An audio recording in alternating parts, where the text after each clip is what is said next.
Недавно в нашем лесном хозяйстве появился новый лесник. Молодой сильный мужчина, действительно. Любитель своего дела и своей работы, не то что старый выпивоха и пьяница, который только зря получал свою зарплату. Летом сходит в лес, раз-два по грибы, по ягоды, а зимой вовсе не выгнать его было.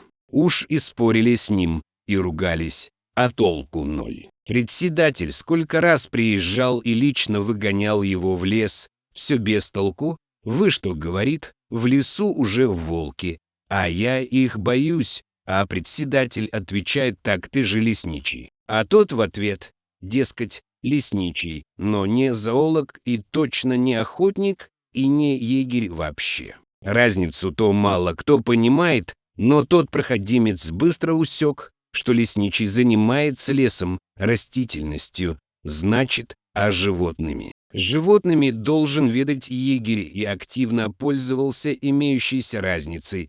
Но надо отдать должное. Волков и вправду в ту пору и впрямь много развелось, откуда же их столько. Народ поговаривал, что мигрировали целыми стаями из горячих точек. Звери боятся выстрелов и взрывов, вот и вынуждены были покинуть насиженные места. И тут вдруг случай. Просится на работу молодой мужик, и диплом есть из лесотехнической академии, грех было не взять такого работника. Старого, наконец, уволили по статье с легким сердцем. Алексей приехал на новое место с семьей, жена Варвара и сын Тимоша 3 лет. Председатель так обрадовался молодой семье, выстроил им добротный дом, подъемные выплатил, еще и автомобиль выделил. Ну, правда, это от себя лично председатель выхлопотал. Стали молодые жить-поживать, да только не все так просто оказалось.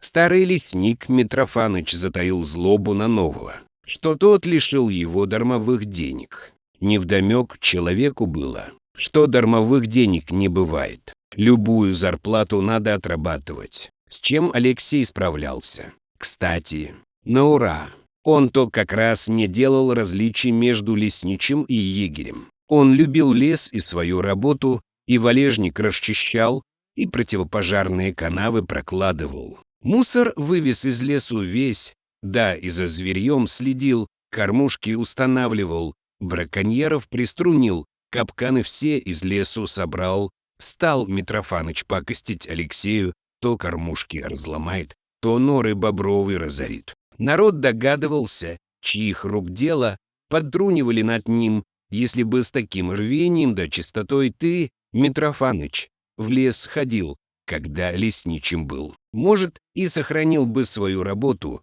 а он только плечами пожимает, дескать, а я чё, а я ничего. Алексей ничего не говорил, не жаловался и претензий не предъявлял, только дольше времени на работе проводил. Так и жили, и бесила эта ситуация Митрофановича. Сил никаких уже у него не было. А однажды вот что удумал. Негодяй, пожар он в лесу устроил. На счастье, Алексей оказался неподалеку. Заметил дым вовремя. Справился своими силами, хоть и пришлось пожертвовать новой курткой, чтобы пламя затушить. И снова он промолчал, но не хотел он конфликтовать. Новый человек, он на новом месте. Переживал, что люди будут думать, вдруг к Варе и Тимке станут плохо относиться. Митрофаныч то какой-никакой, но для них, для деревенских он свой человек. А однажды случай приключился. Алексей обходил дальние делянки. Смотрел, чтобы незаконных вырубок не было. И увидел такую картину. Средь бела дня у реки 2 волка дерутся. Сошлись не на жизнь, а на смерть. Что уж там они не поделили. Но бьются еще с рассвета, видимо, устали, изранены оба, может, волчицу делят. Может, первенство в стае отстаивают. За место вожака борьба идет, притаился мужчина, хотел уйти, но уж больно хотелось узнать, чем у них тут дело закончится. Один более крупный волк наконец повалил соперника. Стал над ним, как огромная гора, и столкнул с крутого берега в реку, победил, значит, издал победный вой и удалился в чащу. Алексей обошел пригорок и спустился к реке, думал, побежденный ушел уже, а он так и лежит наполовину в воде. Осторожно подошел мужчина, смотрит, а волк жив еще, обессилел просто.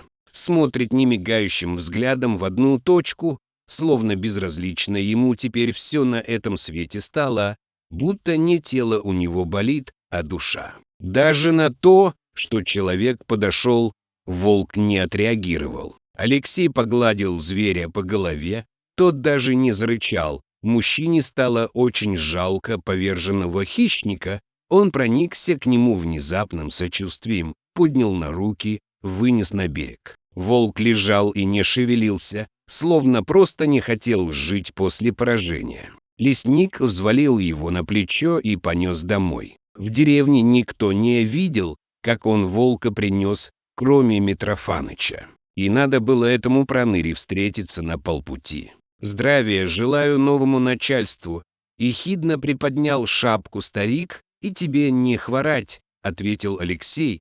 «А что, разве уже сезон охоты открыли на хищников?» Поинтересовался с улыбкой Митрофанович. «А я и не с охоты, видишь, болен зверь», и повернулся к старику мордой волка. Тот отпрянул и пошел своей дорогой, а вскоре на Алексея кто-то написал жалобу, что в личных целях не в сезон промышляет зверя. Все знали, чьих рук дело, но с проверкой все-таки приехали. Алексей предоставил им доказательства совершенно живого волка, лежащего в сарае на брезенте с перевязанной лапой и мордой, замазанной зеленкой. Варвара ухаживала за ним, как за настоящим пациентом. Животное безразлично посмотрело на комиссию и снова уставилось в одну точку. Когда все уехали, Варя сказала мужу: «Знаешь, по-моему, волк глухой, думаешь, так, может, в этом причина его безразличия ко всему?» Спросил муж. «Запросто. Я не зоолог и не психолог». Но когда председатель хлопнул дверью машины, волк даже не пошевелил ухом. Он даже глазом не повел, сказала Варя. Дело в том, что у председателя в машине была особенность одна. Дверь сломалась, а починить все руки не доходили, и, чтобы закрыть ее, надо было со всей силы хлопнуть, да так, что у окружающих уши закладывало. Вот Варя и обратила внимание, что волк даже инстинктивно не моргнул. Спустя время серый хищник начал поправляться на резкие громкие звуки, хлопки, иногда даже поворачивал голову и сразу приседал. Алексей предположил, что, может, у волка была контузия.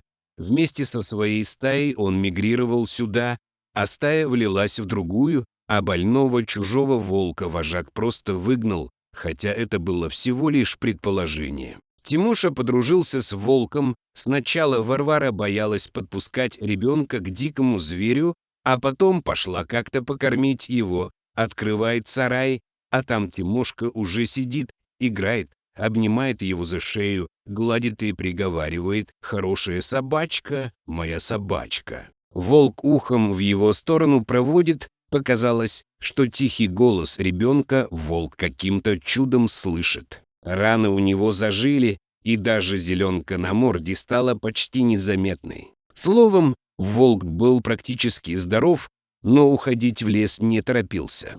Неожиданно в деревне стали пропадать куры и кролики, жители всполошились, они знали, что у лесника живет волк. Митрофаныч постарался растрезвонить всем об этом. Снова на Алексея поступила жалоба, он даже заплатил штрафы, пообещал хорошенько запирать сарай. А Митрофаныч никак не унимался в своей злобе. Однажды Тимошка остался дома один, он немного простыл, и мама не повела его в садик. Все было хорошо, но вдруг ни с того ни с сего в доме начался пожар.